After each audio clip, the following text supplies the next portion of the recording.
기도하옵나이다. 아멘. 자, 나는 믿음의 사람인가? 나는 믿음의 사람인가? 라는 제목으로 하나님 말씀 전달하도록 한번 해보겠습니다. 여러분 가슴에 손을 한번 얹으시고 스스로에게 한번 물어보세요. 나는 믿음의 사람인가? 예, 다시 한번 해봅시다. 나는 믿음의 사람인가? 예, 믿음의 사람 맞아요? 네, 손을 내리시고 오늘 말씀 한번 들어봅시다. 여러분, 우리가 믿음의 길을 우리가 다 걷고 있는데요. 믿음에는 색깔이 있는 것 같아요. 믿음에는 색깔이 있다. 어떤 색깔이냐면 신실하고 온전한 믿음의 색깔이 있는가 하면 겉으로 보기에는 다르게 생각보다 그렇지 않는 경우도 종종 볼 수 있어요. 여러분, 나는 믿음의 색깔은 이것이다 라고 어떻게 표현할 수 있습니까? 나의 믿음은 어떤 색이다고 여러분 말할 수 있습니까? 제가 잘 아는 어느 목사님은요, 평신도 때 부름을 받았어요. 그 전에는 전혀 모르고 신앙생활을 했던 분인데, 우리나라 공기업에, 이름만 대면 알 수 있는 공기업에 중역으로 근무하시는 분이에요. 40대 초반에 기도하는 가운데 하나님의 강한 내적 콜링, 하나님이 나를 부르신다는 그 내적 콜링을 들은 거예요. 당시에 이분이 회사의 배려로 근무도 하면서 공부도 했는데 우리나라 최고의 대학의 박사과정을 공부를 하고 있었어요. 얼마나 머리가 뛰어나신 분이었던지 학교를 다니는 가운데 이 학교 개교 이래로 대학원 박사과정에서 최고의 성적이 더 이상 나오지 않을 정도, 그런 성적을 거두고 있었던 거예요. 졸업만 하고 논문만 쓰면 학교에서 바로 최고의 교수로 채용할 수 있는 그런 단계까지 이미 밟아놓은 그런 상태였어요. 근데 어느 날 하나님 앞에 기도하는 중에 최고의 직장, 최고의 학벌 모두 내려놓고 주의 종이 되어야 한다 라고 하는 하나님의 강한 부르심을 받게 됩니다. 여러분 같으면 어떻겠어요? 어느 날 갑자기 하나님이 지금 다니는 직장 다 그만두고 사업하는 거 다 그만두고 최고의 학벌 지금까지 쌓아놨던 모든 자리 다 내려놓고 나의 종이 되거라, 나의 종이 되어야 한다 라고 부르시면 여러분 아멘 할 수 있겠어요? 나는 정말 믿음의 사람 맞아요? 나는 정말 하나님의 말씀에 붙들려 있고 예수 그리스도 십자가로 구원받았는데 거기에 준할 수 있는 순종의 사람이냐는 거예요. 놀랍게도 이분이 그 자리에서 아멘을 합니다. 제가 기억으로 1996년이었어요. 제가 왜 이렇게 또렷이 기억하고 있냐면 그분의 순종이라는 것이 이렇게 하는 것이 순종이구나 제가 깊이 마음속에 깨달았기 때문에 1996년을 기억하는 거예요. 지금까지 변함없이 목회 사역 잘 감당하고 계십니다. 여러분, 히브리서 11장 6절 말씀입니다. 히브리서 11장 6절 말씀 보면 이런 말씀 있잖아요. 믿음이 없이는 하나님을 기쁘시게 하지 못하는 것. 하나님께 나아가는 자는 반드시 그가 계신 것과 또한 그가 자기를 찾는 자들에게 상 주시는 이심을 믿어야 할지니라. 믿음이 없이는 하나님을 기쁘시게 못해요. 여러분, 그렇다면 그 사람에게 믿음이 있다,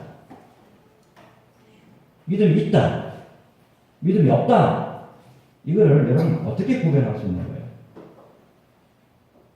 여러분, 오늘 그 유명한 믿음의 조상 아브라함에 대한 말씀이죠. 이거 수십 차례 아마 설교 들으셨을 거예요. 오늘 말씀 이 창세기 12장부터 해서 이제 시작해서 예수 그리스도를 향한 구속의 역사가 여기서 이제 시작이 되잖아요. 단순히 아브라함이 잘 먹고 잘 살았다가 아니에요. 창세기 12장은 예수 그리스도의 구속의 사역의 첫 출발이가 바로 여기라고. 그런데 구속의 역사가 어떻게 시작되냐면 무엇부터 시작하는 거예요? 믿음에서 시작한다는 말이에요. 여러분, 과연 우리는 예수 잘 믿고 있어요? 우리는 과연 하나님의 사람으로서 믿음의 진정한 사람일까요? 자, 오늘 말씀을 보시면서 여러분, 진정한 믿음의 사람에게는 세 가지의 모습이 나타나요. 진정한 믿음의 사람에게는 세 가지 믿음의 모습이 나타난다. 그러면 그 첫 번째가 뭐겠느냐? 말씀을 따라가요. 말씀을 따라가요. 4절 말씀 보면 이에 아브라함이 여호와의 말씀을 따라갔고 롯도 그와 함께 갔으며 아브라함이 하란을 떠날 때에 75세였습니다. 아브라함이 부름을 받을 때는 이름이 아브람이에요. 하나님과 언약을 맺기 전이에요. 하나님의 음성을 듣기 전이에요. 이때는 아브람이었어요. 그런데 여러분, 창세기 25장 7절의 말씀 보면 아브라함이 몇 살까지 사냐면 175세까지 살아요. 175세. 인생의 황금기가 어쩌면 지날 수도 있어요. 75세. 인생의 황금기가 지날 수 있는 그런 나이 75세 때 하나님의 부름을 받았는데 장장 몇 년 동안에 하나님의 말씀을 따라 살았냐면 100년이에요. 100년 동안. 그런데 중요한 것은 하나님의 그 말씀이 뭐였냐는 거예요. 뭐를 따라 사는 거예요, 100년 동안에. 이거잖아요. 창세기 12장 1절부터 오늘 말씀 나오잖아요.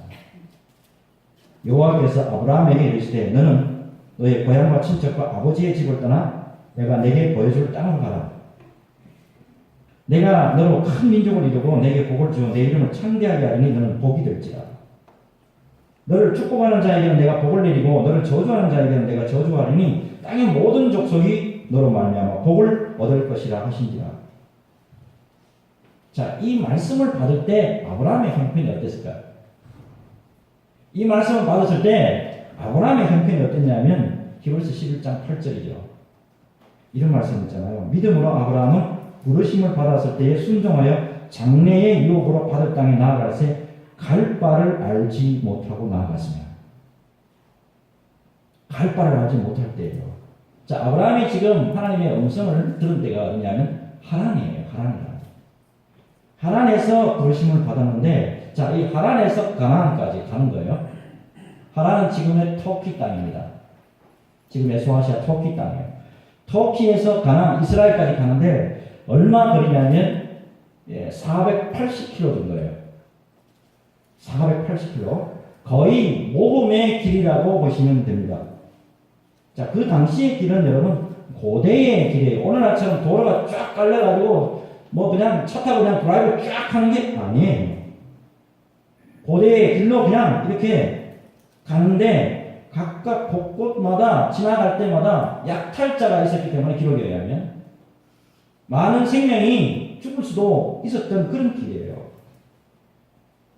또한 우리가 생각지 못한 게 하나 있어요. 그게 뭐냐면 아브라함이 태어나서 자란 곳이 갈대아 우르예요. 그리고 갈대아 우르에서 아버지 데라와 함께 어디로 나왔냐면 하란으로 왔죠. 자, 이 갈대아 우르와 하란이라는 도시는 어떤 도시냐면 굉장히 지금으로 말하면 엄청난 번창한 도시를 말합니다. 하란은 당시에 고대 도시였는데 기록에 의하면 고대 도시였는데도 불구하고 지금부터 적어도 3,500년 전이다. 그러니까 엄청난 지금 오래 전에 고대 도시였는데도 불구하고 인구가 25만 명 정도였대요. 그리고 2,000과 3,000 이런 식으로 하면 빌딩이 즐비했다는 거예요. 소위 말해서 하란 땅이라고 하는 것은 있는 거 없는 거 전부 다 어떻게 보면 뭐 없는 게 없을 정도로 편안함과 안락함이 있던 곳이었단 말이에요. 최고의 도시였어요. 그런데 가나안 땅을 먹으면 어때요? 모든 게 불편한 거예요. 하나님의 부르심이 있어서 오기는 왔는데 모든 게 다 불편한 거예요. 힘들어요. 6절의 말씀 보면 어떤 말씀이 있냐면 와보니까 가나안 땅에 사람이 또 정착하고 있어요. 그러니 내가 지금 어디에 지금 정착해야 되는지 그것도 몰라요. 얼마나 힘든 거인지도 몰라요.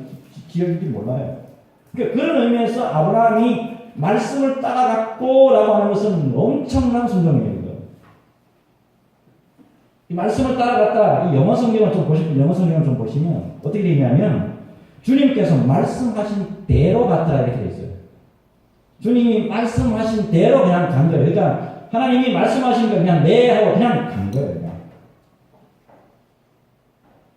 놀라운 것은 이렇게 하나님 앞에 아브라함이 이렇게 행동했을 때 하나님이 책임져 주셨다는 거예요. 예? 예수 믿고 수원 소망교회에서 믿음 생활 잘 감당하거라 아멘 라고 하실 때 그때부터 예수 그리스도께서 모든 것을 다 책임져 주신다 이 말이에요. 이게 여러분 중요한 거예요. 근데 무엇보다도 말씀을 따라가면 힘든 일이 없느냐. 말씀을 따라가고 말씀을 따라서 순종했단 말이에요. 근데 힘든 일이 없느냐. 여러분 구절을 보시면 어떤 말씀이 나오죠? 점점 남방으로 내려가죠. 왜 남방으로 내려가요? 여러분 성경 조금만 보시면 그 다음에 기근이 나와요. 아니 분명히 주님이 가라 그랬잖아요. 분명히 주님이 부서 맡아달라 그랬잖아. 주님께서 분명히 이것 좀 어려운 거니까 네가 좀 해라. 이쪽으로 좀 와. 여기서 일 좀 해. 라고 했단 말이에요. 근데 기근이 온단 말이에요. 이거 어떻게 된 거예요? 여러분 잘못했으면 기근 때문에 아내 사라를 빼앗길 뻔했어요. 애국 바로에게 아브라함의 경우는.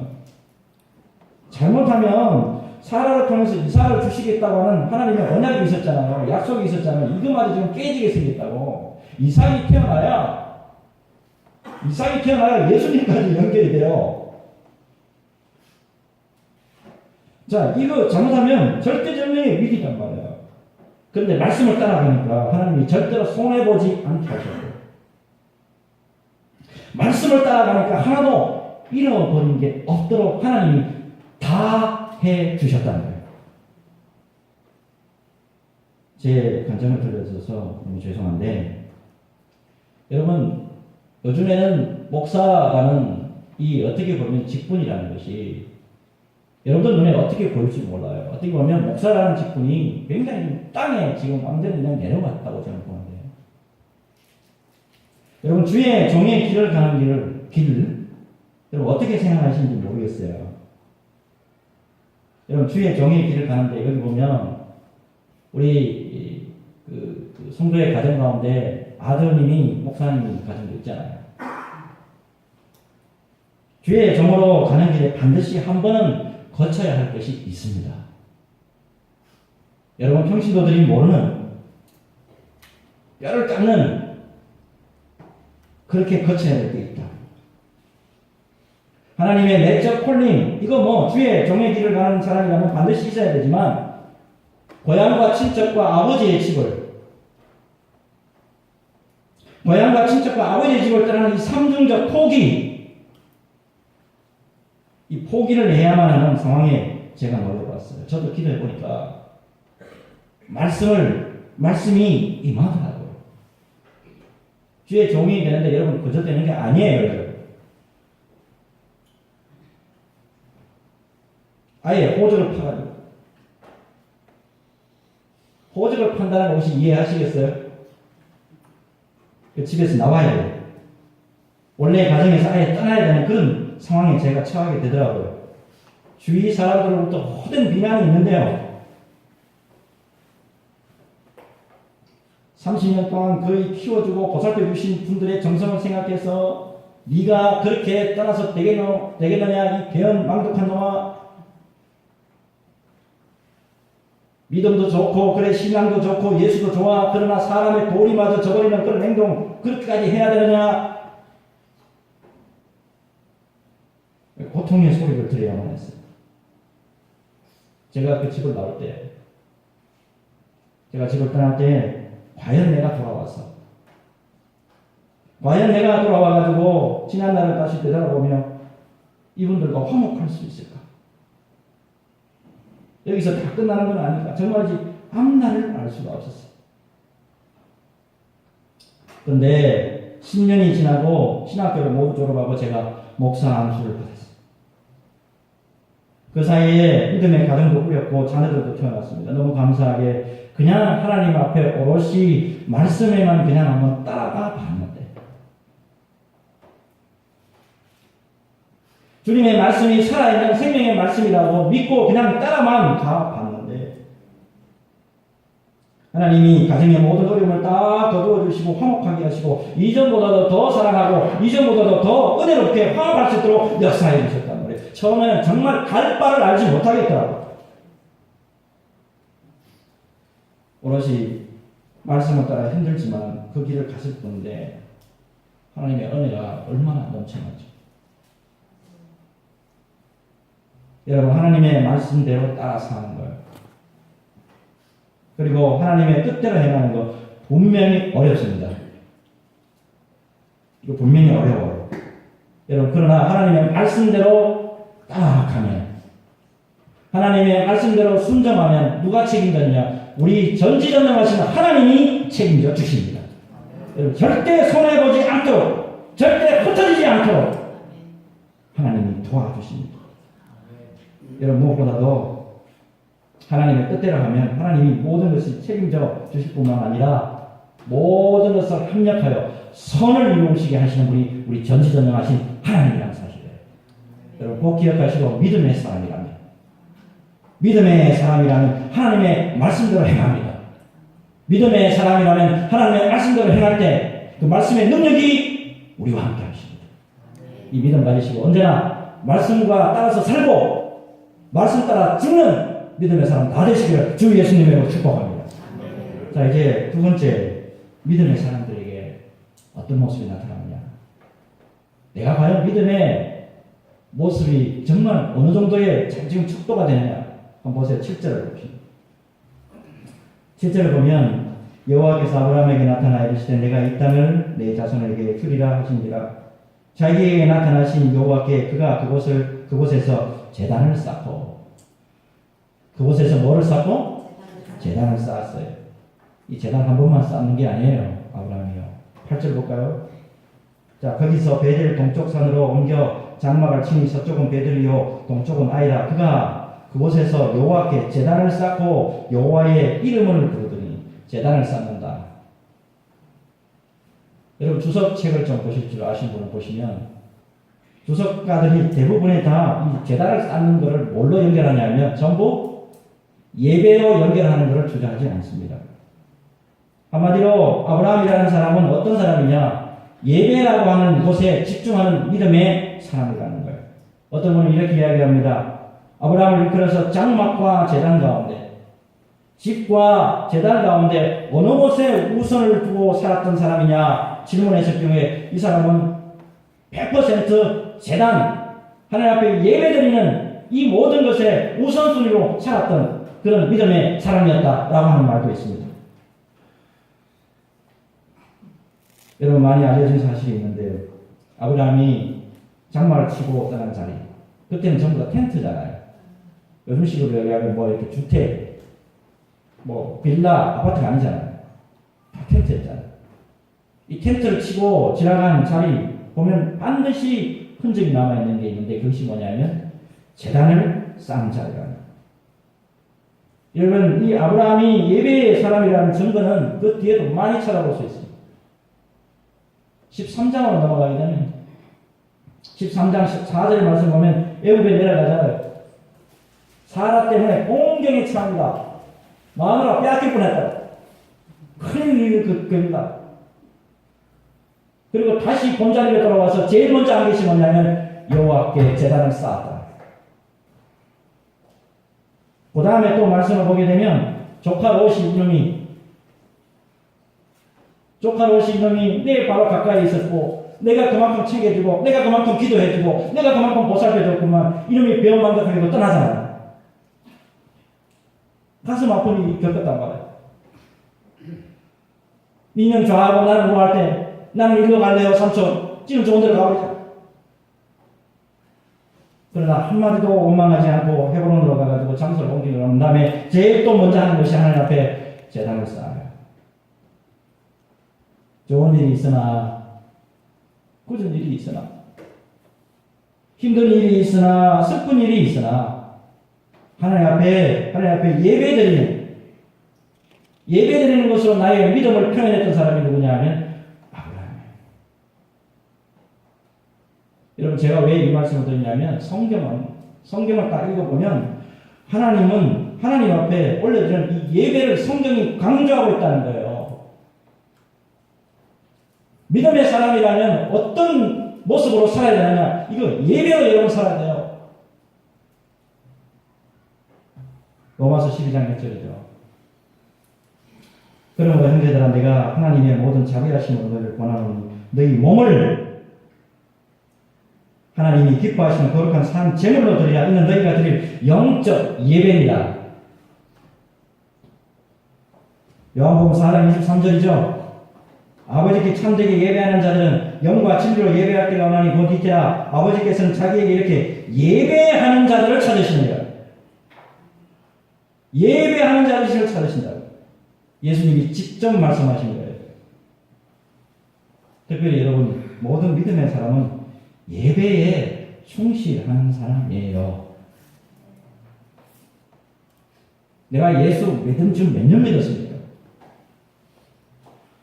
여러분, 예수 믿는 사람은 무엇과 살아야 되냐면 말씀과 함께 살아야 되고 예배와 함께 살고 예배와 함께 죽어야 돼요.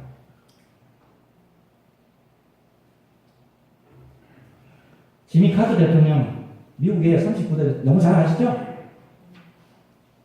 예화 들면 이 사람 많이 들어요. 1924년생이더라고 보니까. 1924년생이면 원래 몇 살이에요? 만 94세예요. 만 94세 할아버지야.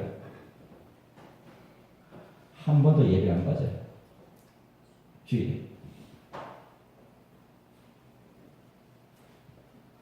원래 이 고향이 어디냐면 그 워싱턴에서 한참 밑인 조지아주예요.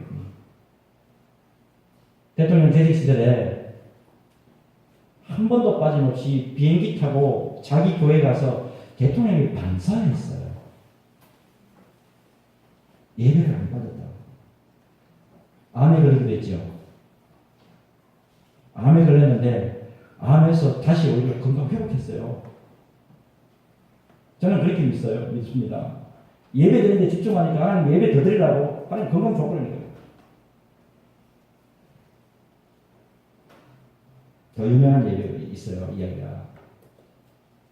한 번도 예배에 빠지지 않는 분이 예배 25분 기록이 돼요. 예배 25분 늦었대요. 지각. 왜 지각했냐면 그때 20대 손자가 하나 있었는데 이 손자가 갑자기 죽어요.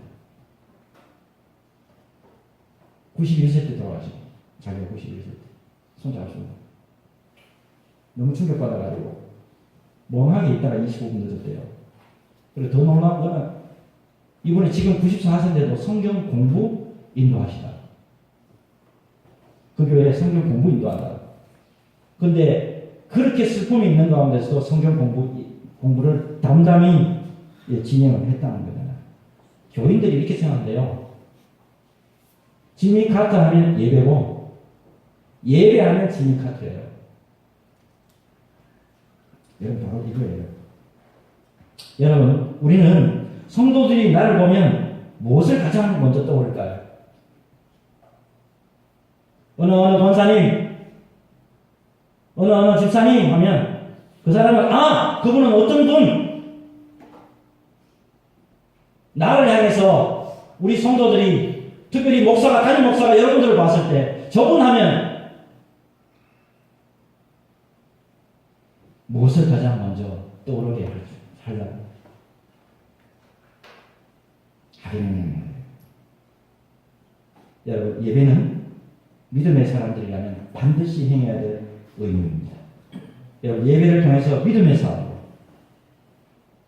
믿음의 사람이라면 예배를 통해서 뭔가 보여줄 줄 알아야 돼요. 믿음의 사람이라면 예배를 통해서 하나님 앞에 인정받는 사람이 되어야 합니다. 예배를 여러분 너무 쉽게 생각하지 마십시오. 예배를 통해서 내 믿음의 색깔이 드러납니다. 예배를 통해서 하나님 앞에 언제나 인정받으실 뿐만 아니라 예배를 통해서 하나님 앞에 영광을 돌려드리는데 아낌없이 쓰임받고 끝까지 쓰임받는 저와 여러분 되시기를 주 예수님의 이름으로 축복합니다. 자, 이제 마지막이에요, 여러분. 믿음의 사람들에게 반드시 나타나는 게 하나 있어요. 믿음의 사람들에게 반드시 나타나는 게 있는데 그게 4절의 말씀을 다시 보면 동사를 잘 보세요. 동사. 이 아브라함이 여호와의 말씀을 따라갔고 또 롯도 그와 함께 갔으며 그 다음에 아브라함이 하란을 떠날 때에 그랬죠. 여러분 말씀을 따라가고 그와 함께 갔으며 아브라함이 하란을 떠날 때에 무엇을 제가 말씀드리고자 하느냐면 여러분 믿음의 사람들에게 행함이 있는 순종의 모습이 있다 이 말이에요. 과연 나는 믿음의 사람이면서 과연 행함이 있는 순종이 있느냐는 겁니다. 여러분 아브라함 하면 3대 큰 순종이 있잖아요. 오늘 1절 말씀 보면 고향과 친척과 아버지의 집을 떠나야 하는 순종. 여러분 믿음의 사람이라면 반드시 떠나야 될 곳에 떠나야 됩니다. 그 순종이 첫 번째고 두 번째 21장 창세기 21장 보면 버려야 될 순종이 있어요. 버려야 될 순종. 이스마엘은 약속의 자녀가 아니잖아요. 75세 때 부름받아가지고 11년 만에 아들을 하나 얻었어. 86년 때. 그러나 하나님이 그거 약속의 자식이 아니니까 버려라 그러잖아요. 그때 방황하게 버린단 말이에요. 그 다음에 22절에 바치는 순종이 있어요. 창세기 22장 딱 들여다보면 뭐를 바쳐야 되냐면 나 하나밖에 없는 독자 이삭이에요. 하나님이 어떻게 표현하냐면 네 사랑하는 독자 이삭 이렇게 나와요. 네가 사랑하고 아끼고 그만큼 눈에 넣어도 하나도 아깝지 않는 하나도 아프지 않는 그 아들 나한테 바쳐라.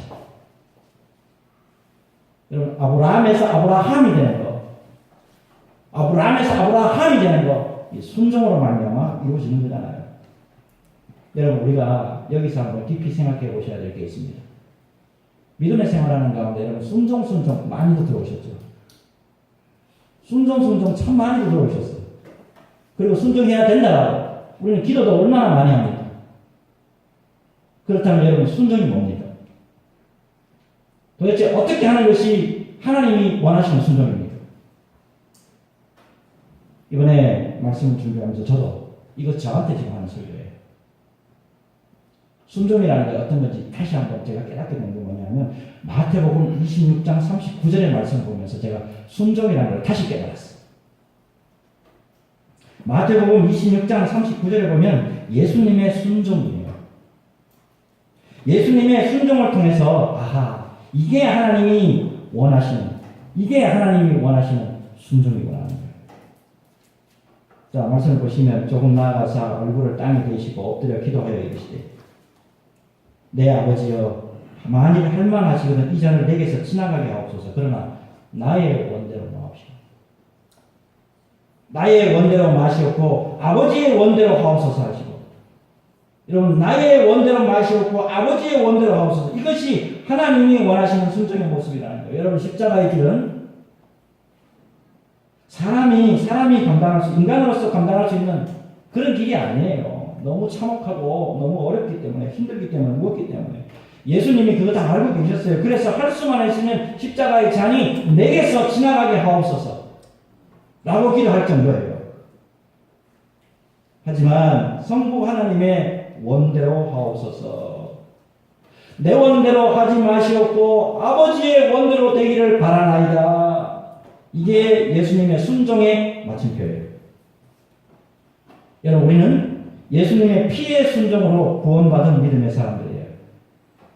우리는 여러분 그냥 구원받은 게 아니고 예수님의 피를 흘리는 그 순종으로 말미암아 우리가 예수 믿고 구원받았단 말이에요. 그렇다면 믿음의 사람으로서 앞으로 우리가 어떻게 순종하며 살아야 됩니까?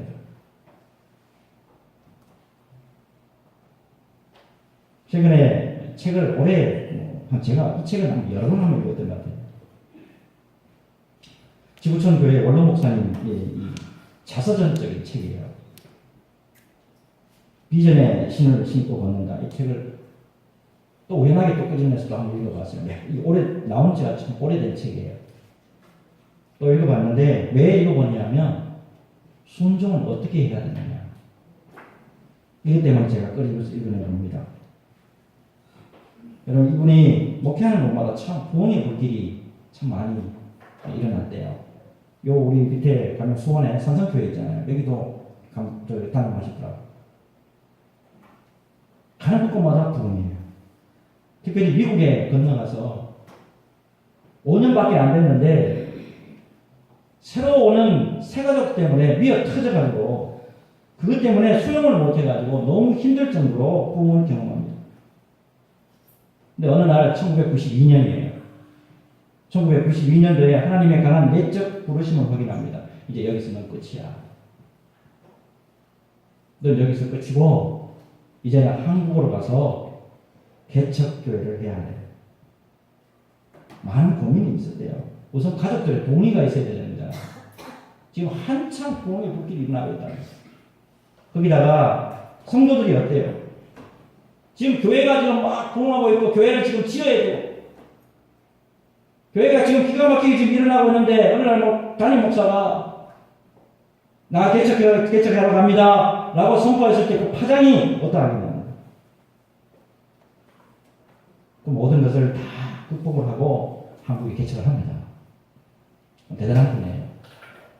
수지에 1993년도입니다. 수지에 성경 스마트 카세트 테이프, 이거 오래간만에 들어보죠. 성경 카세트 테이프. 여기 공장이 복지관을 빌려요, 이번에요. 근데 소위 말하는 카세트 테이프 공장 복지관을 빌렸는데 여기서 무슨 부흥이 일어나겠냐 싶더래요. 자기 스스로도. 근데 놀랍게도 65명이 개척 멤버가 모이더래요. 그리고 그때부터 사람이 모이기 시작하는데 그 공장, 카세트 테이프 공장 그 복지관에 사람이 바글바글 합니다. 그래서 오늘날에 지구촌 교회가 됐다는 거예요. 무엇을 말씀드리냐면 하나님이 원하시는 순종, 하나님이 원하시는 순종 뒤에 교회에 놀라운 성장이 있었고 부흥의 역사가 있었고 은혜의 역사가 있었다는 거예요. 여러분 순종은 우리의 원대로 하는 게 아닙니다. 순종은 하나님이 원하는 대로 하는 것이 이게 바로 순종입니다. 바로 거기에 놀라운 하나님의 열매가 있다는 거예요. 꼭 기억하시고 주님이 원하시는 순종의 모습을 감당할